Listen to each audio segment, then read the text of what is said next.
Quero primeiramente agradecer muito esse espaço de fala, porque Volta Redonda precisa disso, precisa de ser um pouco mais vista, sair dessa bolha que a gente se encontra há décadas.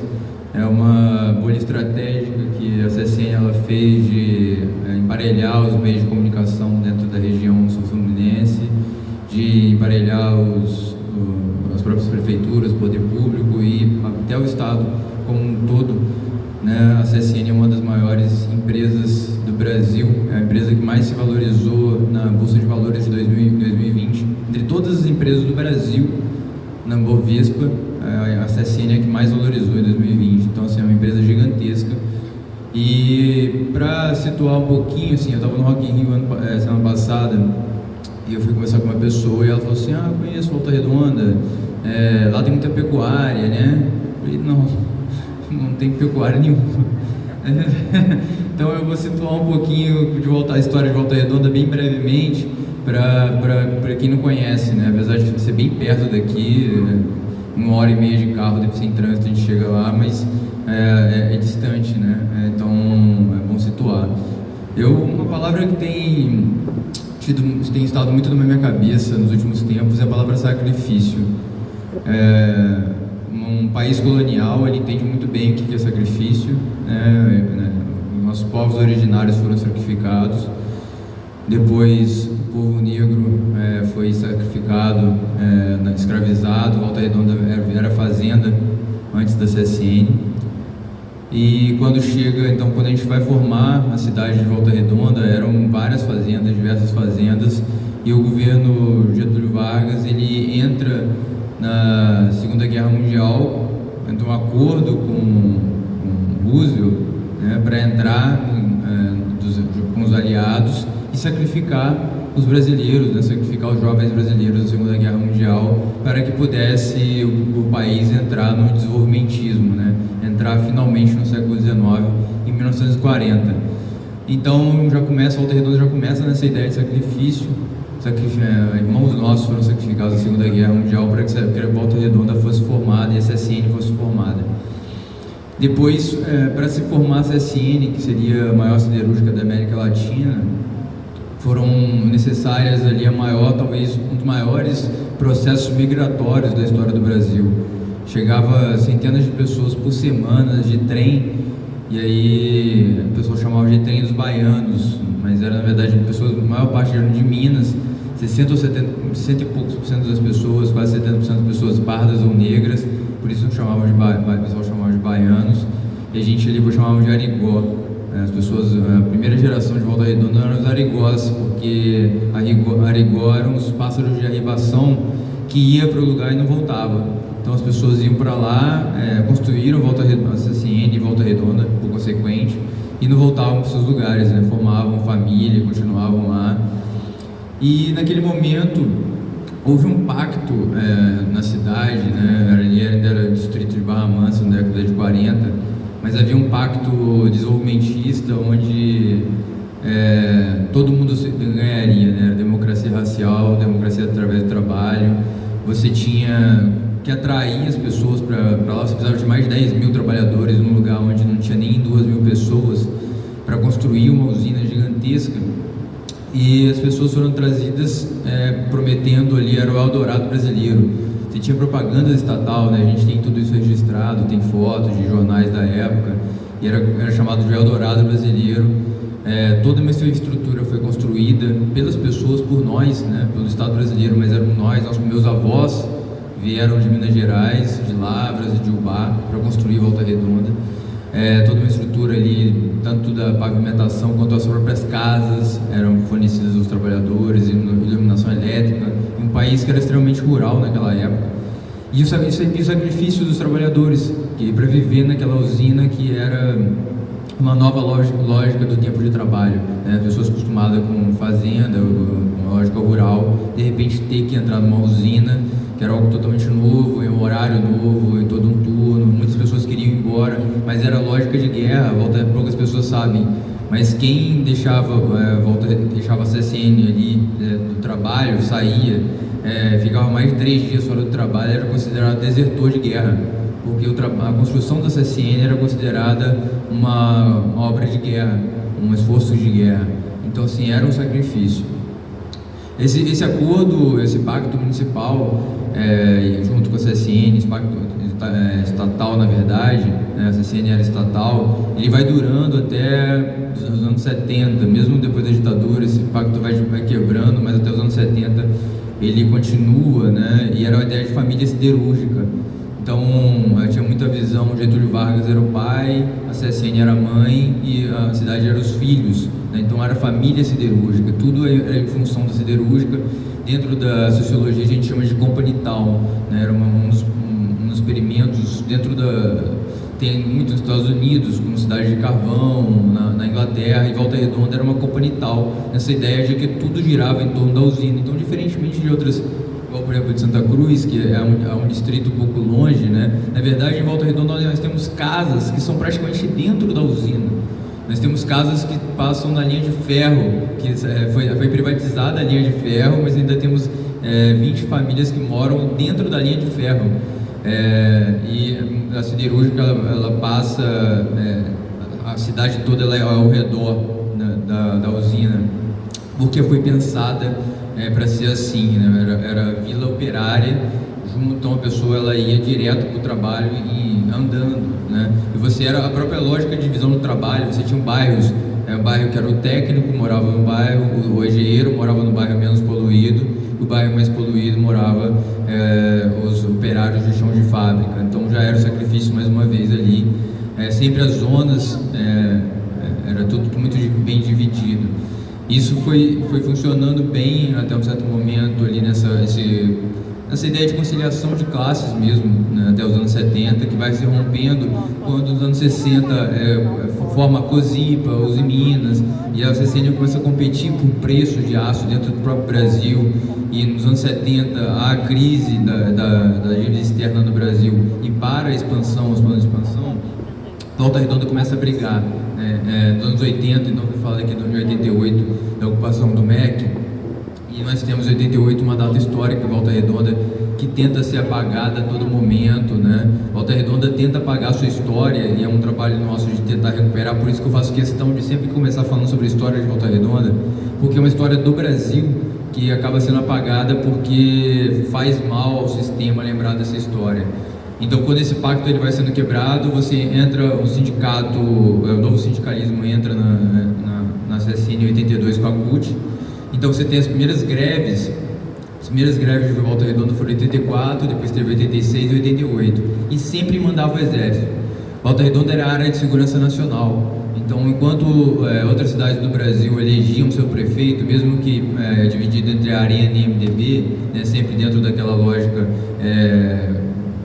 controlada pelo governo, Volta Redonda sequer elegia prefeito, porque eram os prefeitos biônicos, que eram indicados pela presidência na época, porque era a área de segurança nacional.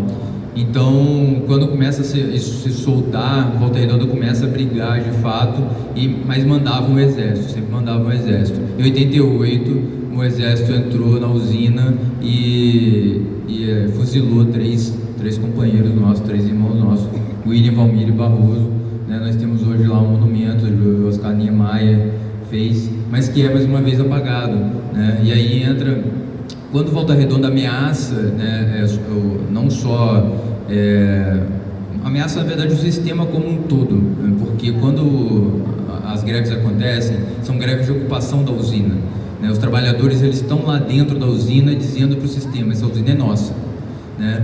Porque a nossa disputa, eu acho que tem que ser, na verdade, aqui em Volta Redonda nós não queremos fechar, pelo menos o movimento que eu defendo ali não é de fechamento da usina, é de controle operário da produção, porque a gente entende que há um problema de controle de administração da usina e que é o operário que deve controlar aquilo. E quando os operários eles ocuparam a usina e ocupavam a usina, eles mostravam ao sistema que alguma coisa ali estava acontecendo de muito perigoso. Então, para voltar para a questão da poluição hoje, assim, o problema, para tentar finalizar, já avancei um pouco no tempo, Volta Redonda foi punida com a privatização em 93 para ser de exemplo. Ela ela é uma das primeiras empresas na lista de privatização, quando o Collor faz o Plano Nacional de Privatização, de desestatização e tudo mais. A CSN ela é uma das primeiras na lista a ser privatizada. Era uma urgência, né? Porque em 88 já se falava em privatizar, mesmo na época da ditadura já se falava em privatizar. Volta Redonda abraçou a CSN em 11 quilômetros, 60 mil pessoas abraçando a CSN para tentar defender a CSN, mostrando que é do povo e mais uma vez enfrentando o sistema. Mas quando foi privatizada, foi uma privatização criminosa, onde entregou não só a usina, mas mais de 20% da cidade. Então você pensa que mais de 20% da cidade de Volta Redonda hoje é da CSN. Mais de 20% da cidade hoje é de uma única empresa. Ela tem mais de 100 imóveis e terrenos que foram entregues na privatização junto da usina. E você tem aí problema da poluição, né? A gente fala de zonas de sacrifício também, porque a gente tem áreas que foram totalmente contaminadas. Volta Redonda é uma cidade muito pequena, mas é a terceira cidade com maior contaminação de solo do estado do Rio de Janeiro. É a segunda cidade com maior potencial poluidor do estado inteiro, sendo uma cidade pequena, né? A siderurgia, ela é responsável por 7% de toda a poluição do mundo, né? Então é algo pesadíssimo. E nós temos, então assim, Volta Redonda o problema é tão grave, como foi dito, nunca teve licença ambiental para funcionar, sempre funcionando em táxis que falam sobre o mesmo objeto. O táxi de 2008 foi renovado, mesmos objetos da época não foram acertados, e a gente não tem controle sequer sobre a medição da poluição. Quem mede a poluição em Volta Redonda é a própria CSN. Então, assim, a gente passa a lei, a gente tem um Código Ambiental de 2008 que prevê que a prefeitura faça uma medição própria da poluição, mas nunca foi implementada, porque o prefeito se encontra com a CSN. A CSN tem esse pacto no maior jornal da cidade, né? O assessor da CSN era o dono do maior jornal da cidade, que foi feito para a própria CSN em 92 construiu o jornal para defender a privatização. Você tem uma ideia de como que é, assim. Em 92 a CSN, para defender a privatização, construiu um jornal próprio, que era o primeiro jornal diário da cidade, e o dono do jornal virou assessor da CSN, assessor de imprensa da CSN. Então isso é tudo muito ligado, é muito difícil romper tudo isso, e quando a gente começa a voltar essas denúncias, aí como eu falei, eu estou com 5 processos criminais contra mim da CSN, então eu estou vivendo no fórum, vivendo com oficiais de justiça batendo na minha porta. Estou com 2 processos civis, mas as denúncias lá acontecem de 2012 até 2024, nos últimos 15 anos, 30 pessoas morreram dentro da usina. 30 pessoas morreram trabalhando no seu local de trabalho nos últimos 15 anos. Isso é sacrifício. Meu pai que está ali, ele sofreu um acidente dentro da usina e caiu numa bala de ácido lá dentro. É uma área onde o Ministério Público do Trabalho reconhece que a metalurgia e siderurgia é a área mais perigosa do Brasil, né? Então são sacrificados. Então, para finalizar, a questão da poluição em Volta Redonda hoje é uma briga muito forte. Nós estamos conseguindo organizar. A gente entende ali municipalmente que nunca na história mesmo de Volta Redonda se falou tanto em poluição. Tem algo muito visível que a gente chama do pó preto, a briga do pó preto, né? Porque está na nossa casa, que é aquele pó que ele nasce do chão, você varre e ele volta, que é um pó da sinterização, né? E não é resolvido. E essa briga é uma empresa fascista, né? Eu falei um dos processos por causa de uma denúncia que eu fiz de mulheres grávidas lá dentro que não são remanejadas no seu local de trabalho para poder ir em áreas administrativas durante a gravidez.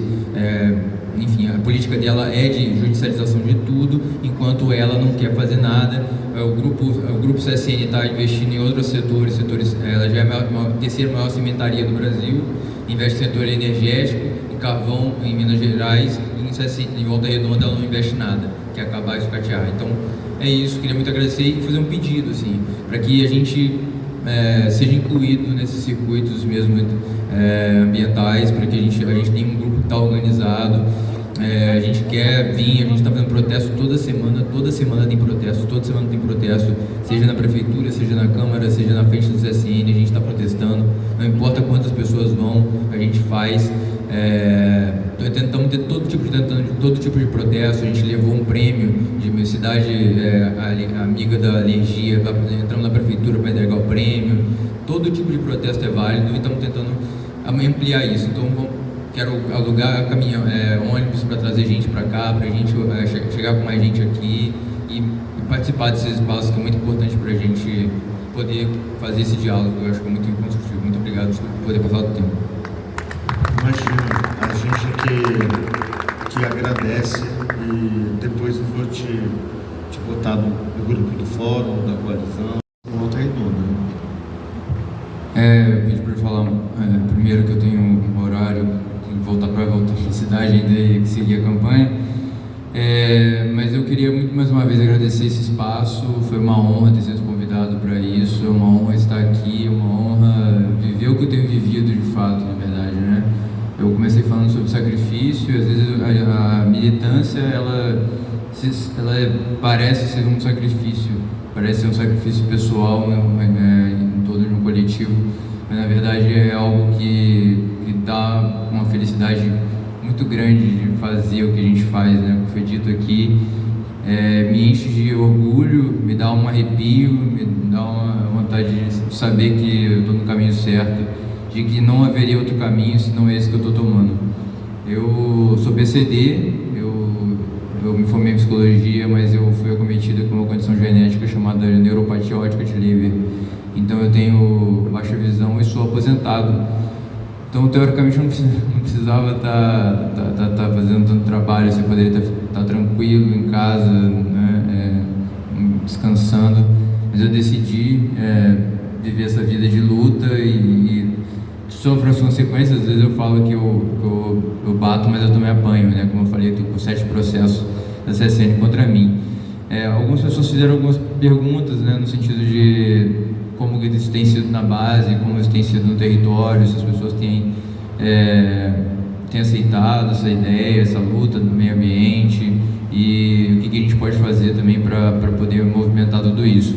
Eu contextualizei um pouco a Volta Redonda como sendo uma cidade que até pouquíssimo tempo atrás era uma cidade muito presa à siderurgia como base sustentadora da cidade mesmo, né? Tipo assim, sem essa CSN não existe Volta Redonda, esse era o discurso, né? Tem um documentário feito pelo sindicato em 1990 que perguntava para o trabalhador saindo da usina, perguntava para ele assim: a CSN é mãe ou madrasta? Ainda em 1990, com o discurso de CSN mãe, questionando se a CSN seria mãe ou madrasta. Então, mas hoje, esse discurso, depois de 30 anos após a privatização, a nossa geração, a minha geração para frente, já não tem mais essa ligação com a usina. Então tem sido mais fácil fazer esse enfrentamento. É uma empresa que tem vindo só com bastão, não tem feito investimento na cidade, não tem feito nenhum tipo de tentativa de conciliação.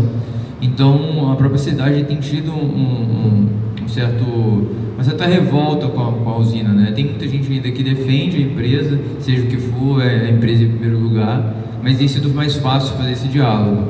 A gente foi dito que esse movimento de rua é difícil de organizar um movimento de rua, mas a gente tem conseguido, né? Terceiro ano seguido, esse ano a gente fez em julho, terceiro ano seguido que a gente faz um movimento grande de rua. O André Trigueiro postou, todo ano ele posta sobre Volta Redonda, ele falou que foi um dos maiores atos de rua a favor do meio ambiente, contra a poluição da história do Brasil. A gente conseguiu reunir milhares de pessoas de Volta Redonda contra a poluição do CSN, porque em julho é mais fácil de organizar, porque é uma época seca, então a poluição fica visível a olho nu, você vê como se fosse na China dos anos 90, assim, nos anos 2000, aquela poeira mesmo, assim, né? Então a gente tem conseguido fazer essa mobilização. A dificuldade de ser uma mobilização constante, a gente está tentando fazer isso agora. Toda segunda-feira a gente está organizando agora um devolvaço, que é devolver o pó de ferro das nossas casas à CSN. Então a gente vai lá na portaria do CSN, pega o pó de ferro que acumula na nossa casa e joga para dentro da usina de novo. é mais um ato que vai ser semanal e a gente vai fazer até o fim do mundo, toda segunda-feira, até eles resolverem o problema. Então a luta é constante. E para finalizar, o que eu acho que, para além das propostas que foram colocadas aqui, que eu assino embaixo, né, foram 19 propostas ditas para colocar, o que eu acho que a gente precisa ter em mente é a forma de fazer política, a forma de fazer militância. É isso que eu tenho tentado trazer de diferente. Volta Redonda teve desde os anos 90, a força sindical tomou, né, foi falado aqui a questão de que era sindicato de ganhos, né, então tem essa ideia de militância de ganhos e de conciliação. E Volta Redonda parou de brigar nos últimos 30 anos, e a ideia é voltar a brigar, né? Então eu acho que essa ideia de formação de lideranças é muito importante, formar lideranças nos nossos territórios, para que a gente possa ter exemplos de liderança, exemplos de luta mesmo, de encarar, de dar a cara. Isso é muito difícil, porque realmente a gente fica avisado. Como foi dito aqui, o Brasil é o segundo lugar onde mais morrem, mais matam, na verdade, militantes e ativistas ambientais, mas ao mesmo tempo a gente precisa dessa política radical, essa política comunista, essa política anticapitalista, essa política que realmente vá na raiz do problema para a gente solucionar. Caso contrário, se a gente ficar apenas nos diálogos institucionais e tudo mais, a gente não vai avançar e na verdade é o fim do mundo. O mundo já praticamente acabou, né? A gente está quase pensando já após o fim do mundo, e isso é muito perigoso. É isso. Muito obrigado.